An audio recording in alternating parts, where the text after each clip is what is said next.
Bienvenidos, gracias. Muchas gracias por estar acá. Este es un espacio para reflexionar desde las artes visuales. Yo soy curadora, trabajo en un museo público en la Ciudad de Buenos Aires y entonces mi campo de investigación está sobre todo centrado en las relaciones entre arte y educación. Y hoy quiero proponerles un itinerario, quiero proponerles un recorrido que va a pasar por algunas tradiciones e historias de su provincia que es muy posible que conozcan mucho mejor que yo, pero que lo que me interesa es que podamos mirarlas a través del cristal del arte y la educación para reimaginar cómo podemos potenciar estos cruces en el aula. Y como decían, esta charla se llama Lo que vemos nos mira. ¿Y qué pasa con este título? De algún modo nos viene a evidenciar que nosotros miramos, construimos existencia, damos lugar, pero que también eso que estamos dando existencia y construyendo lugar también nos modela, también nos atraviesa, también nos resignifica a nosotros. Pero no es una relación solo de dos. Como pueden ver también, hay una triangulación que se constituye como nosotros, como sujetos, entre los procesos, los objetos y las prácticas, y también el territorio que nos rodea. Entre este triángulo se va constituyendo un ambiente en el medio, un campo metafórico que nos acerca a algo de eso que llamamos arte. Pero justamente en relación con eso, me gustaría que pensemos juntas, ¿de qué hablamos cuando hablamos de arte? ¿Qué me podrían decir? Porque es una pregunta que parece muy evidente, pero que también es bastante escurridiza. Si yo les pregunto, ¿qué están pensando cuando decimos arte? ¿Se animan? Somos pocos, así que hagamos... ¿Atardeceres? ¿Qué más? Lenguaje. Expresión. Dibujar. Y fíjense que ahora estamos como yendo desde más lo lingüístico, el conocimiento, hasta las prácticas, los modos de hacer. Y traigo esta pregunta que parece tan evidente porque justamente dentro de la categoría arte aparecen elementos tan lejanos y disímiles como una escultura griega del 3000 a.C. y una banana pegada en la pared con cinta scotch. ¿Conocen el caso? Esa banana pegada en la pared. Y esos dos objetos, tan distantes entre sí, los entendemos como objetos artísticos. Entonces, frente a esto, lo que podríamos pensar es cómo llegamos a esa situación. Curiosamente, en los últimos 150 años, el arte ha buscado un modo de hacer que se podría definir como una búsqueda constante. El arte todo el tiempo está jugando con la fuga de la definición, no quiere ser definido.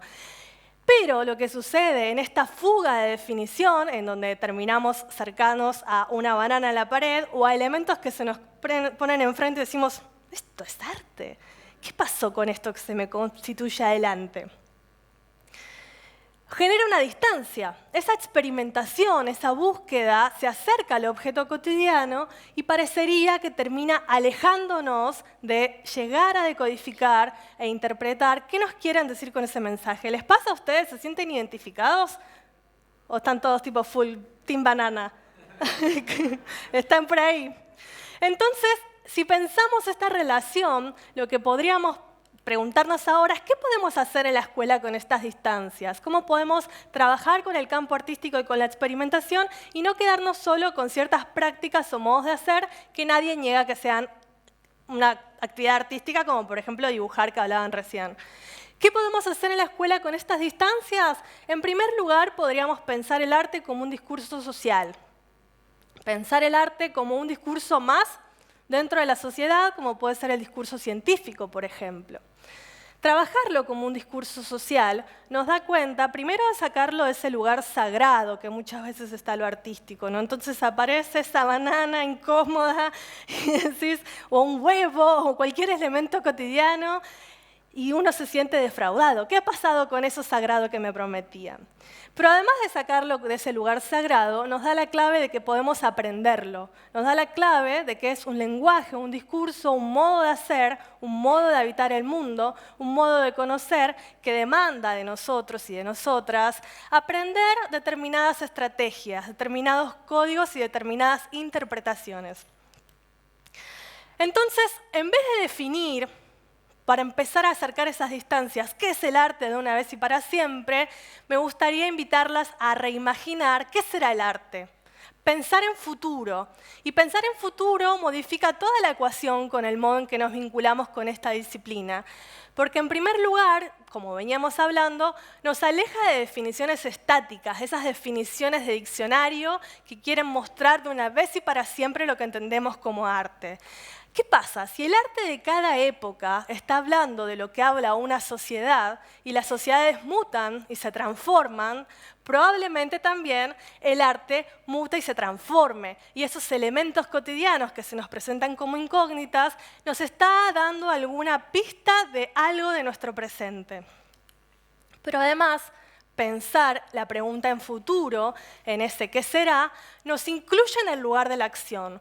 Nos compromete como actores, que en nuestra capacidad de intervención podemos modificar lo que entendemos como artístico, ¿no? Podemos pensar en este caso todas las discusiones con la inteligencia artificial que se están dando en este mismo festival y sus capacidades creativas.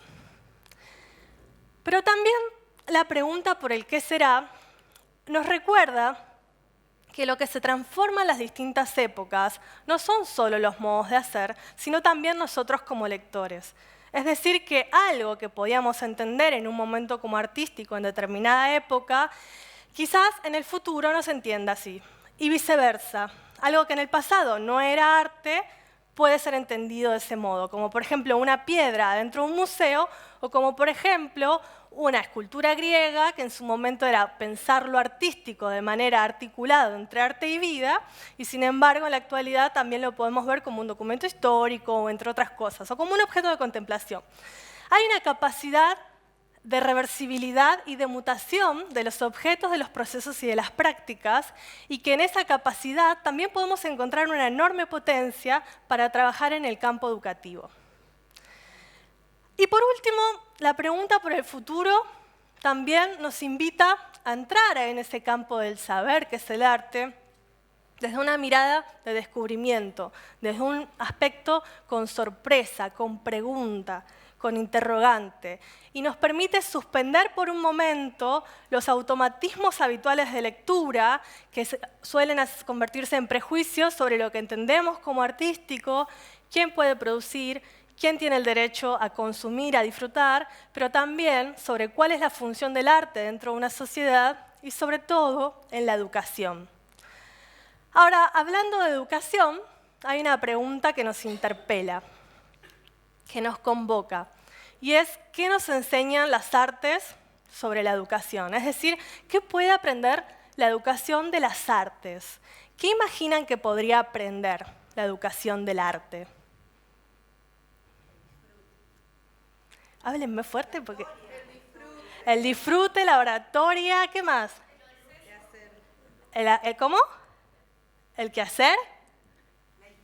La historia, sí. Lo lúdico. ¿Algo más? Las emociones y la innovación. Creatividad y qué más? Bien. Justamente quiero recuperar las ideas de Elliot Eisner que retoman muchas de las cosas que ustedes estaban diciendo y nos dice que las artes, en primer lugar, amplían la conciencia y el pensamiento. Lo que nos dice es que todos nacemos con cerebro humano, pero que efectivamente la mente, la conciencia se va constituyendo a través de las diversas experiencias que atravesamos. Y el campo artístico nos permite atravesar experiencias que no podemos encontrar en otros campos del conocimiento. Por otro lado, Eisner también nos dice que nos muestran múltiples perspectivas, porque lo que nos da cuenta el arte es de que hay múltiples soluciones para un mismo problema o muchas respuestas para una misma pregunta. Y eso es una clave fundamental, porque el arte entonces nos dice somos diversidad, tenemos matices en los modos de habitar, en los modos de conocer y en los modos de ver el mundo que nos rodea. Por otro lado, y muy importante, es que visibilizan el hecho de que ni las palabras ni los números son suficientes para comunicar todo lo que necesitamos o deseamos comunicar. Por eso, los límites de nuestro lenguaje no definen los límites de nuestro conocimiento. Y una clave que a veces nos olvidamos y que está bien interesante para retomar, que es que Eisner nos cuenta y nos dice que las artes nos enseñan que vivir y crecer en una cultura nos enseña a mirar, lo que vemos nos mira, pero también nos enseña a no mirar. Y esto es una clave que es difícil de decodificar, porque efectivamente la mirada no es un acto biológico, natural o espontáneo, sino que estamos hablando de la mirada como una construcción cultural, como una construcción social y por eso también una construcción política. Entonces, en ese sentido, en este momento podemos acordar, si están de acuerdo, valga la redundancia, que el arte entonces no es un objeto de contemplación, o a lo sumo puede ser un proceso de conocimiento que a veces puede quedar congelado en objetos. El arte es un acto de conocimiento, es una vía para aprender a aprender y para aprender a pensar. ¿Y qué quiere decir aprender a aprender?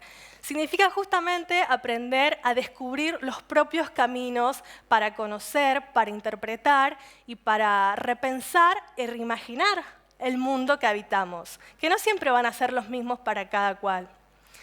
Y en este sentido, quiero retomar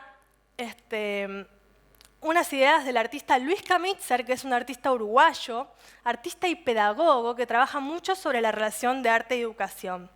Y él nos dice justamente que el objetivo para aprender a aprender y aprender a pensar es interrogar las imágenes, las palabras y los gestos que producimos, pero que también observamos, construirnos como lectores críticos. También hay otro pedagogo muy interesante que se llama Jenny Rodari que dice, no se trata de que todos sean artistas, incluir el arte en la educación se trata de que nadie sea esclavo, de que todos sean dueños de su pensamiento. Entonces, interrogar el porqué de las imágenes a través de un camino específico, ir alrededor de la obra de arte. Luis Kamitzer nos dice lo siguiente, el objetivo, dice, de una pedagogía no es conocer el significado de una obra de arte en particular, sino más bien conocer el significado de absolutamente todo. Y por eso nos propone, en vez de ir hacia la obra de arte, a través de la obra de arte y quedar atrapados en lo que ella nos muestra, ir alrededor para pensar cuál es su contexto, para pensar qué sucedía en esos momentos históricos, y lo hace a través de 3 preguntas posibles. Una es, ¿qué problemas pudieron haber generado la obra? La siguiente, ¿cuál es la pregunta para la cual esta obra es la respuesta? Y por último nos dice, podemos pensar colectivamente preguntas y ejercicios para trabajar esa obra de arte en el aula. Entonces les propongo hacer este ejercicio con 2 piezas que traje. Y la primera es Cascada del Iguazú. ¿La conocían? Es del artista Augusto Ballerini de 1892. Hicimos un viaje en el tiempo hacia el pasado. Si pudiéramos pensar qué problemas pudieron haber generado la obra o cómo podemos ir alrededor de la obra de arte, podríamos entrar por el contexto, por ejemplo. ¿Qué estaba pasando más o menos a finales del siglo XIX, en 1892? ¿Qué sucedía? No estaba preparada para este examen, dicen. Podemos hablar de que efectivamente se estaba constituyendo un Estado nacional, ¿no? Hacia la famosa generación del 80, se estaba organizando administrativamente un territorio y en ese marco las artes no eran inocentes, construían imágenes, revelaban determinados estereotipos y también participaban activamente en esa constitución de conciencia colectiva sobre la identidad. Pero un dato bastante interesante para pensar estas relaciones entre arte, ciencia y tecnología. En 1892, Ballerini volvía de un viaje académico a Europa, los típicos viajes académicos que hacían los artistas, y fue convocado por el Instituto Geográfico Argentino y por una comisión que generó el gobierno en ese momento, que estaba liderada por un científico que se llamaba Gustavo Nyerdenlein. y del cual participaron científicos, investigadores, pero también artistas plásticos visuales, fotógrafos, ilustradores. Y fíjense cómo entonces esta obra, que nos muestra un paisaje muy exuberante, empieza también a ser un testimonio quizás científico o geográfico del análisis del propio territorio, de la identificación y también de la visibilización de un territorio para el resto de una nación. Hacia dentro del campo artístico también podemos hablar de que había un debate por cómo se constituía un arte nacional, ¿no? Es muy curioso pensar esto. Se está armando una nación. ¿Cuál es nuestro arte? ¿Cuál es nuestra imagen? Entonces era muy común que muchos artistas viajaran por distintos paisajes a lo largo y a lo ancho del país, de lo que en ese momento estaba constituido como territorio, y trataban de buscar una imagen que pudiera encarnar esa idea de nación. Y en esa constitución de imágenes, evidentemente, podemos trabajar mucho sobre lo que se ve, pero también desde nuestro presente sobre lo que no se ve. Y por último, un dato que parece como una frutilla del postre, pero que es bastante interesante, que en 1899 el Museo Nacional de Bellas Artes, que si bien tiene sede en Buenos Aires, debería representar a todos los argentinos del país, adquiere la obra. Y esa obra fue expuesta hasta 1910. Es decir, que esta obra es patrimonio de todos los argentinos. Entonces, si hacemos este recorrido y interrogamos la obra a partir de distintos cruces, sin quedarnos atrapados en la imagen, ¿alguien se anima a arriesgar cuál es la pregunta para la cual esta obra puede ser la respuesta? Que son muchas, claramente, porque somos muchos que estamos acá. ¿A alguien se le ocurre? ¿No? Codo, mano, salto, párense, ¿no? Bien, podemos hablar de que entonces esta obra intenta constituir una identidad nacional. Lejos de ser un paisaje bucólico o romántico, esta obra es una propuesta que habla de un momento histórico específico y que, fíjense, con solo una imagen podemos hacer una traza desde el pasado y del presente para abordar la obra desde sus habitantes, desde su territorio, desde su geografía, desde su economía. Ahora bien, lo que vemos, ¿nos mira? ¿Qué nos dice en nuestro presente esta pieza de 1892? ¿Qué cambios podemos trabajar con los estudiantes de lo que ha sucedido en ese territorio, con sus habitantes, con su geografía, con su economía, con su historia, desde entonces hasta el presente? Entonces, las prácticas artísticas y la interrogación de las imágenes pueden ser un ejercicio muy valioso para pensar cómo lo artístico retroalimenta nuestro presente. Ahora bien, hagamos otro ejercicio con una pieza mucho más cercana a nuestro tiempo y mucho más cercano a su territorio. Esta obra es una obra de gran formato, mide 6 metros por 2 metros, es prácticamente como un mural móvil, y es del artista Florencia Bottling. ¿Alguien la conocía? Es una artista que, si bien es nacida en el litoral, desde la década del 90 vive de manera itinerante en Misiones, Colonia La Flor, y también en Buenos Aires. Mucha de su obra y de su trabajo trabaja sobre la representación de ese paisaje selvático. Y particularmente, esta pieza se llama La Boca del Infierno y es del año 2019. Vamos a tratar de nuevamente caminar alrededor de la obra y pensar cuál puede ser la pregunta para la cual esta obra es la respuesta. Y fíjense que es muy diferente interrogar una imagen con tanta distancia temporal que pensar algo tan cercano a nuestro tiempo. Esta obra es del 2019. ¿Qué pasaba en el 2019? Estábamos en el momento pre-pandemia, que lo podemos saber ahora de retrospectiva. Y quizás podríamos decir que algo de esta obra puede captar esa tensión que se vivía entre lo humano y el ambiente, esa relación tensa entre explotación y productividad y habitar el propio territorio. Quizás, pensando este contexto pre-pandemia, las amenazas a la biodiversidad propias de los territorios en este país frente al crecimiento y el avance de la producción agrícola. La pregunta por quiénes transitan esas tierras, quiénes son esos habitantes que están cruzando de un lado a otro. ¿Son migrantes? ¿Son trabajadores? ¿Son pueblos originarios? Y nuevamente una obra adquirida por, este caso, el Museo de Arte Moderno de Buenos Aires. Quizás podríamos pensar que esta pieza más cercana a nuestro tiempo nos trae otros problemas para trabajar, especialmente la cuestión entre la tensión, entre la interdependencia entre el humano y el ambiente, el cuidado del medio ambiente y la explotación. Porque efectivamente, desde Valerini hasta Böttling, el arte se ha vuelto materia filosófica y encontró el derecho, pero también la responsabilidad de hablar mucho más allá del campo artístico.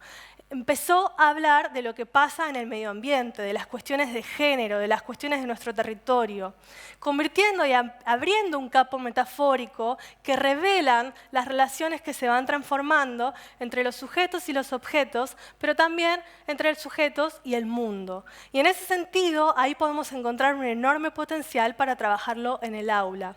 Pero quiero salir un momento del formato tradicional. Y quiero cortar un momento con este ejercicio que estamos haciendo de interrogar las imágenes. Y quiero pensar un proyecto que lo que busca es nuevamente acercarse a lo cotidiano, al objeto cotidiano y a las prácticas del día a día. Y es de una artista misionera que se llama Mónica Millán, que la hace en colaboración con Adriana Bustos y se llama El Plantío Rafael Barret. Fíjense que ahí pueden ver distintos años, porque es un proyecto que va itinerando en el tiempo, pero también en los espacios. El plantío efectivamente lo que nos muestra es una acción.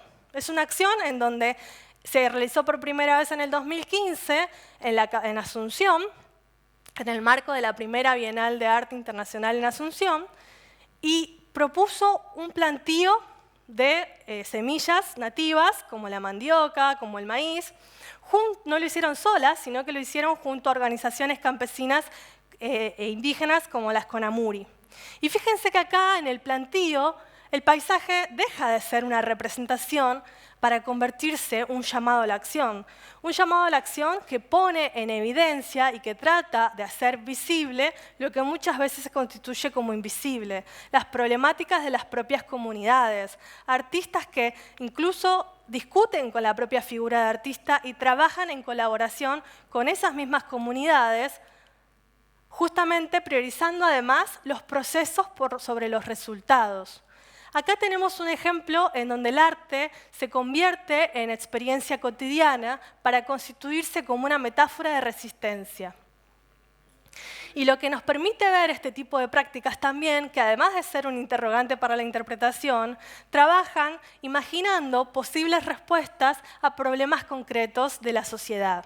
Y tratan también sin dejar de lado la reflexión sobre el camino transitado, porque si bien son procesos que no terminan en un objeto en particular, en muchas ocasiones fueron expuestos a través de las banderas o a través de los propios registros. Y eso fue una gran oportunidad para debatir de esas temáticas en distintos lugares de exposición.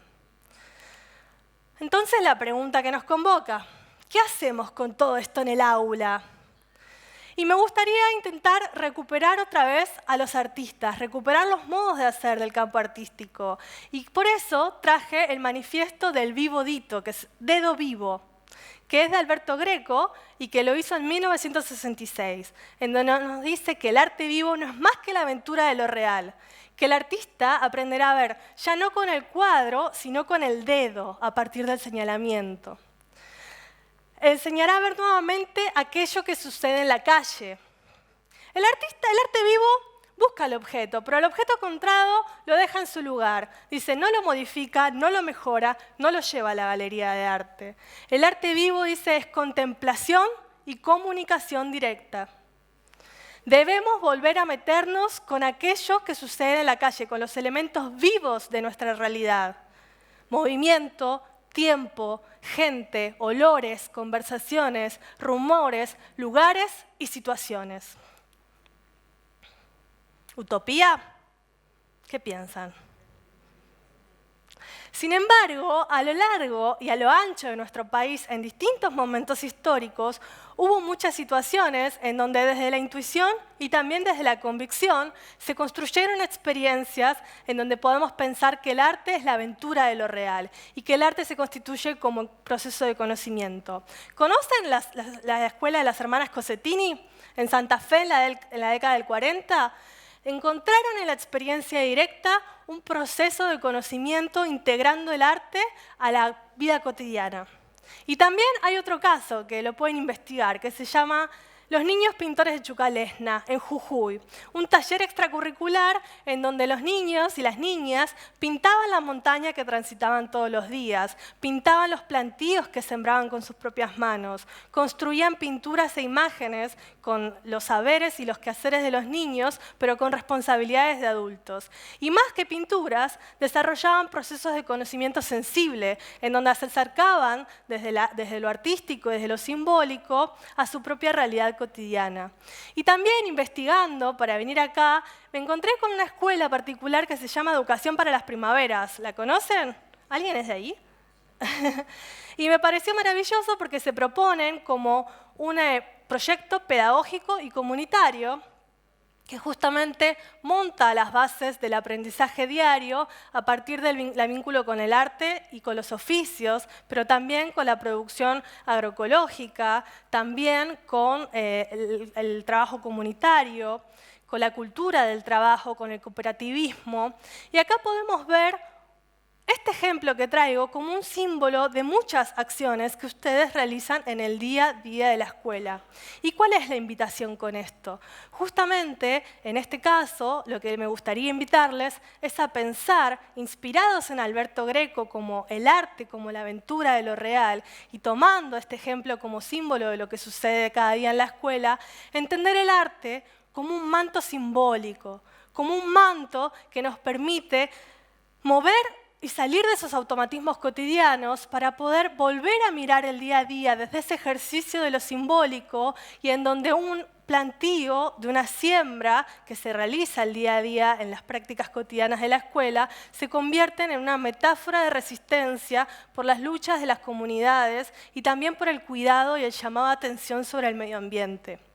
No es que de manera inmediata todo lo que hagamos va a ser simbólico, sino que el arte nos permite entrar en ese manto en donde el ejercicio de la contemplación y de la comunicación directa se vuelve una herramienta para potenciar el imaginario en el aula. Entonces, ¿cómo artistificar la experiencia artística? Podemos tomar algunas ideas, por ejemplo, creando situaciones de aprendizaje, porque incluir el arte en la educación no se trata de hacer obras de arte, sino de pensar el arte como un proceso de conocimiento en donde se crean situaciones de aprendizaje, en donde los estudiantes pueden explorar, pueden trabajar a partir de la decisión, la autonomía y el pensamiento crítico. También ampliando la imaginación y pensando proyectos que efectivamente puedan ser disciplinarios, que desborden los límites de las disciplinas y que recuperen distintas ideas para trabajar de manera cooperativa. Y también transformando el aula para transformar la realidad, porque se trata de invitarnos a ir más allá de lo conocido, para pensar efectivamente el arte como educación y la educación como arte. Arte como educación es otra idea que trabaja este artista Luis Kamitzer y que efectivamente, fíjense que no es arte es educación, arte más educación, sino que los pone en un lugar de equivalencia, en donde lo que podemos hacer es transformar el aula en un espacio colaborativo, en donde docentes y estudiantes se constituyen en coinvestigadores. No necesitamos saberlo todo, necesitamos estar ávidos de poder interrogar esos gestos, esas imágenes y esas palabras que producimos pero que también observamos. Y se trata también de abrir el espacio para la creación de preguntas conjuntas. Muchos podemos pensar mejor que solos, volviendo a valorar el proceso por sobre el resultado y sobre todo incluyendo la idea de error como una oportunidad. Eisner nos dice que el arte nos permite cambiar de caballo en la medida que estamos trabajando, porque algo que podría ser entendido como error en realidad nos muestra una posibilidad que antes no habíamos imaginado. Entonces el arte además es un lugar seguro de experimentación y para construir esos caminos que para cada cual pueden ser diferentes. Y finalmente, cuestionando la idea de producto final.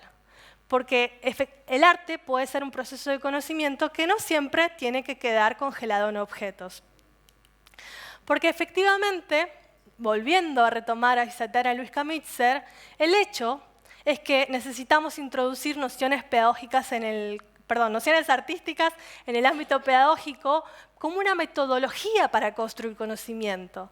Pero el hecho también es que hay que introducir nociones pedagógicas en el arte para afinar el rigor de la comunicación del artista con aquel público al cual quiere dirigirse. Pero finalmente, no hay verdadero arte sin educación, ni verdadera educación sin arte. Muchas gracias por escucharme.